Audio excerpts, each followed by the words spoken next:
Good morning વિદ્યાર્થી મિત્રો.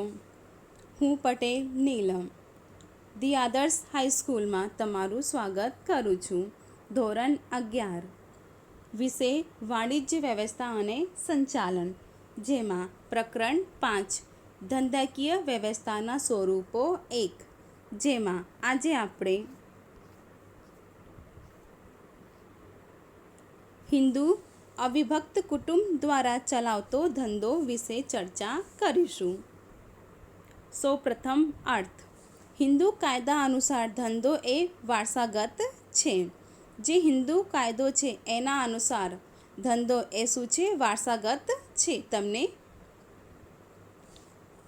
વારસામાં મળે છે. વારસામાં મળેલો ધંધો ચલાવતા અવિભક્ત હિન્દુ કુટુંબને હિન્દુ અવિભક્ત કુટુંબની પેઢી કહેવામાં આવે છે, જે વારસાગત ચલાવવામાં આવે છે. તમને વારસામાં મળે છે તેને આપણે હિન્દુ અવિભક્ત કુટુંબની પેઢી તરીકે ઓળખવામાં આવે છે. કુટુંબની બધી વ્યક્તિઓ તેના સભ્યો ગણાય છે. કુટુંબમાં જેટલા પણ સભ્યો હોય એ બધા જ સભ્યો એના સભ્યો તરીકે ગણવામાં આવે છે. બધા જ વ્યક્તિઓ એના સભ્યો હોય છે. આવી પેઢીનો વહીવટ કુટુંબના વડીલના હાથમાં હોય છે.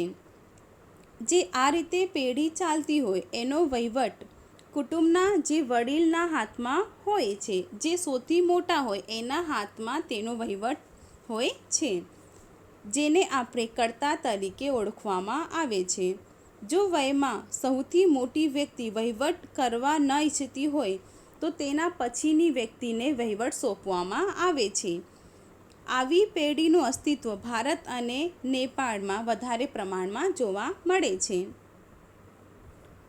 એના પછી લક્ષણો, જેમાં પહેલું કાયદા દ્વારા અસ્તિત્વ.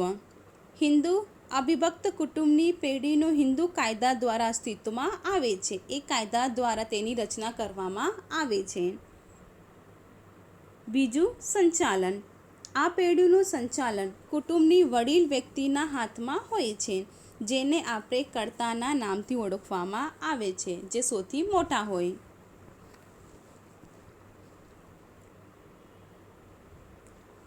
ત્રીજું છે સ્વતંત્ર કાર્યક્ષેત્ર. ધંધાનું સંચાલન કરતા સ્વતંત્ર રીતે કરે છે. એને કોઈ પણ નિયંત્રણ હોતા નથી. એ સ્વતંત્ર રીતે એનું સંચાલન કરી શકે છે અને સભ્યોને તેમાં દરમિયાનગીરી કરવાનો હક હોતો નથી, પણ મદદ કરી શકે છે. કર્તાના નિર્ણયોની યોગ્યતા સામે અન્ય સભ્યો વાંધો પડે લઈ શકતા નથી. ચોથો સભ્ય પદ. હિન્દુ અવિભક્ત કુટુંબની પેઢીમાં સભ્ય પદ જન્મગત મળે છે, જન્મથી મળે છે. કુટુંબના જન્મ લેનાર બાળકને જન્મતાની સાથે જ સભ્ય પદ મળે છે. તે સભ્ય બની જાય છે. પાંચમું છે નાણાકીય નિયંત્રણ. ધંધાની તમામ નાણાકીય બાબતો કર્તાના હસ્તક હોવાથી પેઢી ઉપર કર્તાનું નાણાકીય નિયંત્રણ રહે છે. સંયુક્ત મિલકતોની જાળવણી કરવાનું કાર્ય પણ કર્તા કરે છે. એના પછી જવાબદારી. ધંધાનું કાર્યક્ષેત્ર કર્તા સંભાળતો હોવાથી કર્તાની જવાબદારી અમર્યાદિત હોય છે. બીજા સભ્યોની જવાબદારી મર્યાદિત હોય છે. આયુષ્ય. કર્તા કે કુટુંબના અન્ય સભ્યના મૃત્યુ બાદ પણ ધંધો ચાલુ રહે છે. જો કર્તાનું મૃત્યુ થાય તો તેના પછીના વયથી વડીલ વ્યક્તિ કર્તા બને છે, તેથી તેનો આયુષ્ય પણ લાંબો ગણાય છે. આઠમો છે મૂડી મેળવવાની મુશ્કેલ. ધંધાની સફળતાનો આધાર કર્તાની કાર્યક્ષમતા ઉપર રહેલો છે. જે ધંધો છે એનો સફળતાનો આધાર શેના ઉપર રહેલો હોય છે? કર્તાની કાર્યક્ષમતા ઉપર રહેલો હોય છે. મૂડી મેળવવા માટે કુટુંબના સભ્યો ઉપર જ આધાર રાખવો પડે છે, તેથી વધુ મૂડી મેળવવાની મુશ્કેલી પડે છે. નાદારી. પેઢી ફડચામાં જાય તો માત્ર પુખ્ત વયના સભ્યોને નાદાર જાહેર કરી શકાય છે. સગીર સભ્યોને નહીં. દેવાની ચૂકવણી માટે પેઢીના દરેક સભ્યોને હિસ્સો વાપરી શકાય છે. કર્તાની જવાબદારી અમર્યાદિત હોય છે. એના પછી ભાગીદારી. જેમ જેમ વ્યાપાર અને વાણિજ્યનું ક્ષેત્ર વિસ્તૃત થતું ગયું તેમ તેમ વ્યક્તિગત માલિકીની મર્યાદાને વધુ સ્પષ્ટ થવા લાગી. બહોળા વ્યાપાર માટે વધુ મૂડી, કારદચ, વહીવટી શક્તિ અને જોખમ ઉઠાવવાની મર્યાદાઓ દૂર કરવા માટે ભાગીદારી પેઢી અસ્તિત્વમાં આવી. હવે છે અર્થ. ભાગીદારી એ એક એવી ધંધાકીય વ્યવસ્થા છે કે જેમાં ધંધાની માલિકી એક કરતાં વધુ વ્યક્તિઓની હોય છે અને તેવી જ રીતે સંચાલન પણ બધા અથવા બધા વતી કોઈ એક અથવા એક કરતાં વધુ ભાગીદારી કરતા હોય છે. આ રીતે ચલાવતા ધંધાના પરિણામો બધા ભોગવતા હોય છે. ભાગીદારી એ શું છે?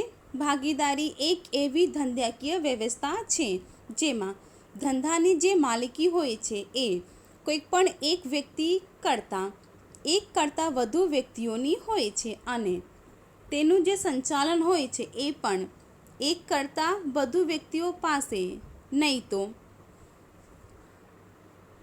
બધા વતી કોઈક પણ એક અથવા એક કરતાં વધુ ભાગીદાર કરતા હોય છે. આ રીતે જે પેઢીની રચના હોય છે એને આપણે ભાગીદારી તરીકે ઓળખવામાં આવે છે. 1932ના ભારતીય ભાગીદારા કાયદા મુજબ ભાગીદારી એ એવી વ્યક્તિઓ વચ્ચેનો સંબંધ છે કે જેઓ બધા દ્વારા કે બધા વતી કોઈ એક દ્વારા ચલાવતા ધંધાનો નફો વહેંચી લેવા સંમત થાય છે. એના પછી લક્ષણો, જેમાં પહેલું છે કરારજન્ય સંબંધ. ભાગીદારી કરાર દ્વારા અસ્તિત્વમાં આવે છે. જે ભાગીદારી પેઢી છે એ કરાર દ્વારા અસ્તિત્વમાં આવે છે. કરાર દ્વારા એની રચના કરવામાં આવે છે. આ કરાર લેખિત કે મૌખિક હોઈ શકે. ગમે તે એક દ્વારા તમે ભાગીદારીની રચના કરી શકો. એ તમારું કરાર લેખિત પણ હોઈ શકે ને મૌખિક પણ હોઈ શકે. ભાગીદારોના વર્તમાનમાંથી ઊભી થતી સમજથી પણ ભાગીદારી અસ્તિત્વમાં આવે છે. કરાર લેખિત હોય તો હિતાવહ છે. કરાર લેખિત સ્વરૂપે હોય એ વધારે યોગ્ય ગણવામાં આવે છે. બીજું છે સ્થાપના વિધિ. ભાગીદારી પેઢીની સ્થાપના વિધિ ખૂબ જ સરળ હોય છે. કાયદાની કોઈ જટિલ કે લાંબી વિધિમાંથી પસાર થવું પડતું નથી. તમે સરળતાથી ભાગીદારીની સ્થાપના કરી શકો છો. ત્રીજું છે નોંધણી. ભાગીદારી પેઢીની નોંધણી કરાવવી ફરજિયાત હોતી નથી. તમારી ઈચ્છા મુજબ તમે કરી શકો છો. આવી નોંધણી ભાગીદારી પેઢીના નોંધણી અધિકારી પાસે ભાગીદારી કરાર રજૂ કરીને કરાવવામાં આવે છે. ભાગીદારોની સંખ્યા. ભાગીદારી પેઢીમાં ભાગીદારોની સંખ્યા ઓછામાં ઓછી 2 હોય છે. જે ભાગીદારી પેઢી હોય છે એમાં ભાગીદારોની સંખ્યા ઓછામાં ઓછી કેટલી હોય છે? 2 હોય છે. જો પેઢી શરાબ ધંધો કરતી હોય તો વધુમાં વધુ 10 અને અન્ય કોઈ સામાન્ય પ્રકારનો ધંધો કરતી હોય તો વધુમાં વધુ 20 હોય છે. પાંચમો છે ઉદ્દેશ્ય. ભાગીદારી પેઢીનો મુખ્ય ઉદ્દેશ્ય કાયદેસરની ધંધાકીય પ્રવૃત્તિ કરી નફો મેળવવાનો છે. એનું મુખ્ય હેતુ શું હોય છે? નફો મેળવવાનું હોય છે. નફાના હેતુ વિનાની પ્રવૃત્તિ ભાગીદારી નથી. એ ભાગીદારી ગણવામાં આવતી નથી. સામાજિક સેવા કે ધાર્મિક કાર્ય કરવાની પ્રવૃત્તિ કાયદેસરની હોવા છતાં તે નફાનો ઉદ્દેશ્ય ન હોવાથી ભાગીદારી ગણવામાં આવતું નથી.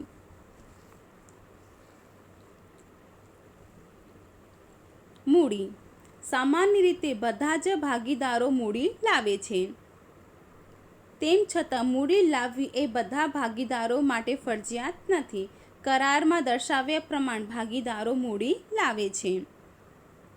જેનું કરારમાં ઉલ્લેખ હોય એ ભાગીદાર મૂડી લાવી શકે છે. 7મો છે સંચાલન. ભાગીદારી પેઢીમાં ધંધાનું સંચાલન બધા ભાગીદારો સંયુક્ત રીતે કરે છે, બધા મળીને કરે છે. બધા જ ભાગીદારોને ધંધાના નિર્ણયોમાં ભાગ લેવાનો અધિકાર હોય છે. કરારમાં દર્શાવ્યા મુજબ કોઈ એક કે એક કરતાં વધારે ભાગીદારો પણ સંચાલન કરી શકે છે. 8મો છે અમર્યાદિત જવાબદારી. વ્યક્તિગત માલિકીની જેમ દેવાની ચૂકવણીની બાબતમાં ભાગીદારોની જવાબદારી અમર્યાદિત હોય છે. જરૂર પડે પોતાની ખાનગી મિલકતો વેચીને પણ પેઢીનું દેવું ચૂકવવું પડે છે. ભાગીદારીના કાયદા મુજબ ભાગીદારી પેઢીમાં દેવા માટે ભાગીદારો વ્યક્તિગત અને સંયુક્ત રીતે જવાબદાર બને છે. આથી જો કોઈ પણ એક ભાગીદાર પેઢીના દેવા પોતાની અંગત મિલકતમાંથી ભરપાઈ ન કરી શકે તો બાકીના ભાગીદારોએ પોતાની અંગત મિલકત વેચીને ભરપાઈ કરવી પડે છે. 9મો છે માલિકીની ફેરબદલી. ભાગીદારી પેઢીમાં માલિકીની ફેરબદલી સરળ નથી. બધા જ ભાગીદારોની સંમતિ વગર કોઈ પણ ભાગીદાર પોતાનો ભાગ બીજાની તરફેણમાં બદલી શકતો નથી. બધા ભાગીદારોની મંજૂરી હોય તો જ તરફેણમાં બદલી શકાય છે. જો કોઈ ભાગીદાર બધા ભાગીદારોની સંમતિ વગર હિસ્સાની ફેરબદલી કરે તો કોઈક પણ ભાગીદાર પેઢીનું વિસર્જન કરાવી શકાય છે, વિસર્જન થઈ શકે છે. ધારકીય સ્થાન. 1932ના ભારતીય ભાગીદારી કાયદામાં ભાગીદારના હકો, ફરજો, નિયમો, પેઢીની નોંધણી તેમજ અન્ય જોગવાઈઓ દર્શાવવામાં આવી છે. પેઢીનું આયુષ્ય. ભાગીદારોનું આયુષ્ય કેવું હોય છે? મર્યાદિત હોય છે. ભાગીદારી અને ભાગીદારી પેઢીનું અસ્તિત્વ અલગ છે. જે ભાગીદાર છે અને જે ભાગીદારી પેઢી છે એનું અસ્તિત્વ શું હોય છે? અલગ અલગ હોય છે. તેને કારણે કોઈ એક ભાગીદાર અસ્થિર મગજનો થાય, મૃત્યુ પામે કે નાદાર જાહેર થાય તો ભાગીદારીનો અંત આવે છે. બાકીના ભાગીદારો સર્વસંમતિથી સંબંધિત ભાગીદારના ભાગની વહેંચણી અંદરોઅંદર અથવા નવા ભાગીદારના પ્રવેશ દ્વારા કરી શકે છે. આમ ભાગીદારીનો અંત આવે છે, પરંતુ ઘણીવાર ભાગીદારી પેઢીનું વિસર્જન થતું નથી. હવે છે ફાયદા. સરળ અને ઓછી ખર્ચાળ સ્થાપના વિધિ. ભાગીદારી પેઢીની સ્થાપના વિધિ સરળ અને ઓછી ખર્ચાળ હોય છે. સ્થાપના વિધિ માટે કોઈ ખાસ કાયદાની વિધિમાંથી પસાર થવું પડતું નથી. કાયદા અનુસાર ભાગીદારી પેઢીની નોંધણી કરાવવી ફરજિયાત નથી. બીજું છે કાર્યક્ષમ સંચાલન.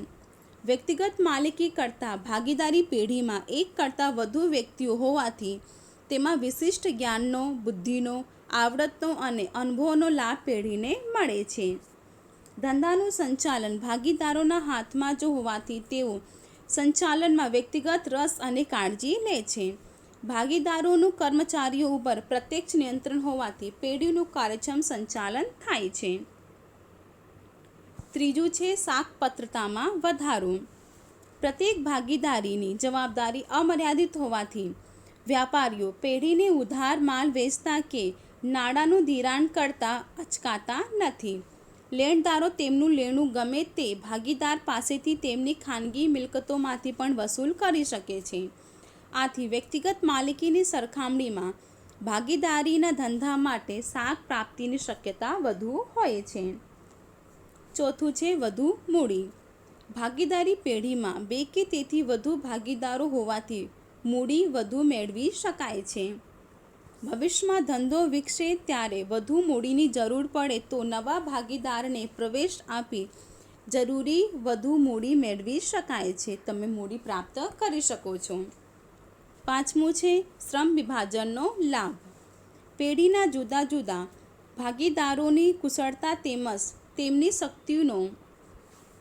શક્તિઓનો લાભ મેળવી શકાય છે. દરેક ભાગીદારને તેમની શક્તિ અને આવડતના પ્રમાણમાં કામ સોંપીને શ્રમ વિભાજનનો લાભ મેળવી શકાય છે. યોગ્ય નિર્ણયો. ભાગીદારી પેઢીમાં કોઈક પણ બાબત અંગે નિર્ણય લેતા પહેલાં તેની ઉપર ચર્ચા વિચારણા થાય છે.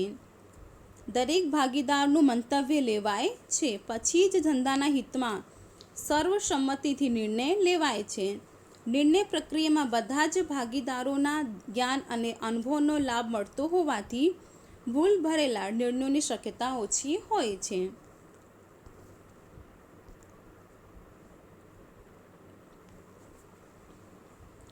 7મો છે પરિવર્તનશીલતા. ભાગીદારી એ સ્વૈચ્છિક કરાર છે. ભાગીદારી એ શું છે? ઐચ્છિક કરાર છે. આ કરારમાં જરૂર મુજબ ફેરફાર કરી શકાય છે. બદલાતા સંજોગો મુજબ ભાગીદારી પેઢીના સંચાલનમાં અને તેના માળખામાં પણ જરૂરી ફેરફારો સહેલાઈથી લાવી શકાય છે. પરિવર્તનને આધારે ફેરફાર કરી શકાય છે. લઘુમતીના હિતોનું રક્ષણ. સામાન્ય રીતે ભાગીદારીના ધંધામાં કોઈ પણ કાર્ય બધા ભાગીદારોની સંમતિથી થાય છે. બધાની મંજૂરી હોય તો જ બધા કાર્યો થાય છે.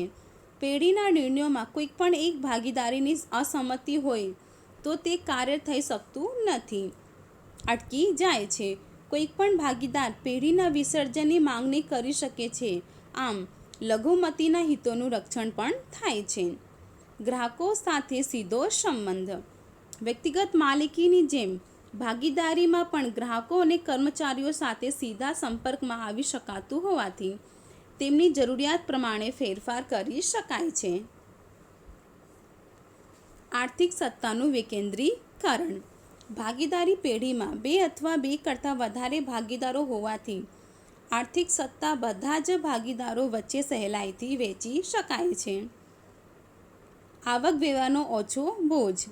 ભાગીદારી પેઢીનો નફો દરેક ભાગીદારને ભાગીદારી કરાર મુજબ વહેંચાઈ જતો હોવાથી આવક વેરોનો બોજ ઓછો હોય છે.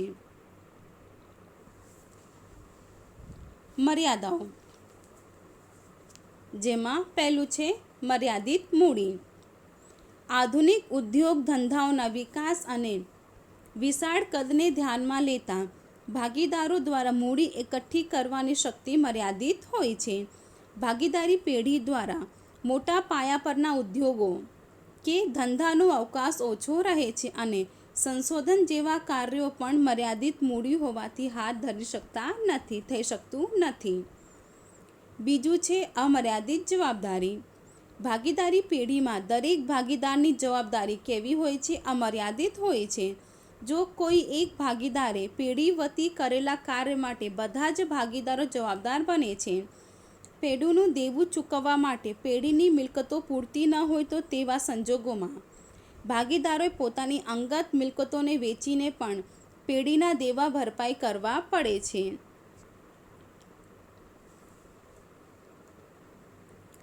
ત્રીજું છે વિશ્વવાદિતાની શક્યતા. ભાગીદારીમાં મતભેદ અને વિશ્વવાદિતાની શક્યતા રહેલી છે.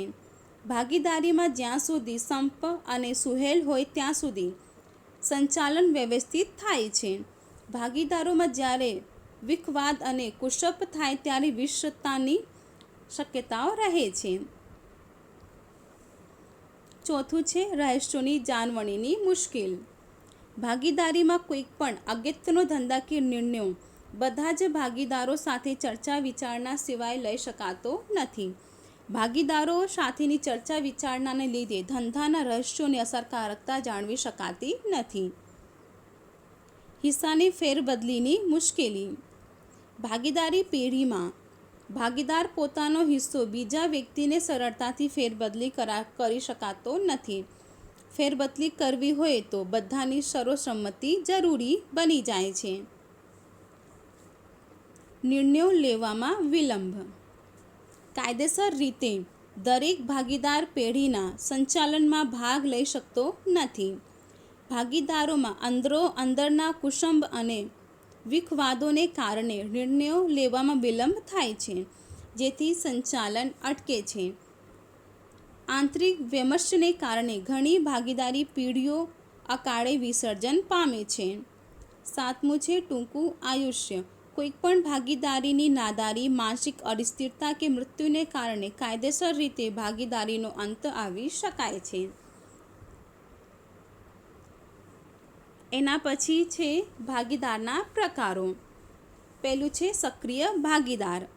ભાગીદારી કરાર મુજબ જે વ્યક્તિ ભાગીદાર બને અને પેઢીના સંચાલનમાં સક્રિય રસ લઈ કામ કરે તેને સક્રિય ભાગીદાર કહે છે. સક્રિય ભાગીદાર કોને કહેવામાં આવે છે કે ભાગીદારી કરાર કે કાયદા મુજબ જે વ્યક્તિ ભાગીદાર બને અને પેઢીના સંચાલનમાં સક્રિય રીતે કામ કરે અને રસ લે તેને સક્રિય ભાગીદાર કહેવામાં આવે છે. આવો ભાગીદાર નફા નુકસાનમાં નક્કી થયેલો હિસ્સો મેળવે છે. પેઢીના કાર્યો માટે તે અન્ય ભાગીદારીનો એજન્ટ ગણાય છે. બીજું છે નિષ્ક્રિય ભાગીદાર. જે ભાગીદાર ભાગીદારી કરાર દ્વારા પેઢીનો ભાગીદાર બને, નફો નુકસાન ભોગવે પરંતુ પેઢીના સંચાલનમાં સક્રિય રીતે ભાગ લેતો ન હોય તેને નિષ્ક્રિય કે સુપૃક્ત ભાગીદાર કહેવામાં આવે છે. આવો ભાગીદાર નિષ્ક્રિય હોવા છતાં બીજા ભાગીદારોની જેમ પેઢીના તેની જવાબદારી પણ કેવી હોય છે? અમર્યાદિત હોય છે. નામનો ભાગીદાર. નવી સ્થાપતિ. પેઢીનો ઝડપથી વિકાસ કરવા તથા હરીફાઈમાં ટકી રહેવા માટે કોઈ પ્રતિષ્ઠિત વ્યક્તિ પોતાના નામનો પેઢીનો ઉપયોગ કરવા દે તો તેને નામનો ભાગીદાર કહે છે. નામનો ભાગીદાર કોને કહેવામાં આવે છે કે જો પેઢી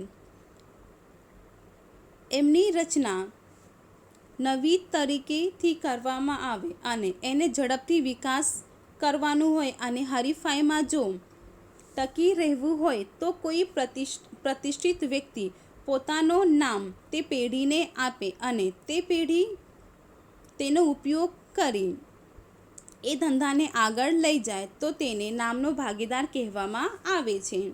નામનો ભાગીદાર પેઢીમાં મૂડી લાવતો નથી, તે માત્ર પેઢીને પોતાનું નામનો ઉપયોગ કરવા આપે છે. તેથી પેઢીની શાખમાં વધારો થાય છે પરંતુ તેની જવાબદારી અન્ય ભાગીદારોની જેમ અમર્યાદિત રહે છે. ચોથો છે માત્ર નફાનો ભાગીદાર. જ્યારે કોઈ વ્યક્તિની ખાસ આવડત કે જ્ઞાન તથા અનુભવનો લાભ લેવા માટે તેની પેઢીમાં ભાગીદાર બનાવવામાં આવે ત્યારે તેને નફાનો ભાગીદાર કહે છે. નફાનો ભાગીદાર પેઢીમાં મૂડી લાવે કે ન લાવે છતાં પણ તેને નફામાં લાભ આપવામાં આવે છે. પેઢીના નુકસાનમાં તેનો કોઈ ભાગ હોતો નથી. જો પેઢીને લાભ થાય તો જ એને નફો આપવામાં આવે છે. પાંચમો છે માની લીધેલ ભાગીદારી. જે વ્યક્તિએ ભાગીદારી કરાર કરેલો ન હોય, પેઢીમાં મૂડી લાવતો ન હોય તેમજ નફામાં ભાગ પણ મેળવતો ન હોય પરંતુ તેના વર્તનને આધારે ત્રાહિત વ્યક્તિ તેને ભાગીદાર તરીકે માની લે છે તેને માની લીધેલો ભાગીદાર કહેવામાં આવે છે. તેને ફક્ત ભાગીદાર તરીકે માની લેવામાં આવ્યું છે. સંચાલન કે નફામાં ભાગ નહીં હોવા છતાં ત્રાહિત વ્યક્તિ તેની સાખને ધ્યાનમાં લઈ પેઢી સાથે વ્યવહાર કરતી હોવાથી તેની જવાબદારી અમર્યાદિત બને છે. છઠ્ઠો છે સગીર ભાગીદાર. ભારતીય કાયદાની જોગવાઈ અનુસાર માત્ર પુખ્ત વયની વ્યક્તિ જ કરાર કરવા માટે સમર્થ હોય છે. તેથી પુખ્ત વયની વ્યક્તિ ભાગીદાર બની શકે છે, સગીર વ્યક્તિ નહીં. જો કોઈ ભાગીદાર મૃત્યુ પામે તો તેના સગીર બાળકને આ રીતે ભાગીદારી બનાવી શકાય છે. સગીર ભાગીદારને પેઢીનું દેવું ચૂકવવાની અંગત જવાબદારી હોતી નથી. સગીર ભાગીદારની અંગત મિલકતો લેણદારો ટાંચમાં લઈ શકતા નથી. જ્યારે તે પુખ્ત ઉંમરનો થાય ત્યારે તે ઈચ્છે તો બીજા ભાગીદારની જેમ સામાન્ય ભાગીદાર બની શકે છે. એમની ઈચ્છા હોય તો જ એ ભાગીદાર બની શકે છે.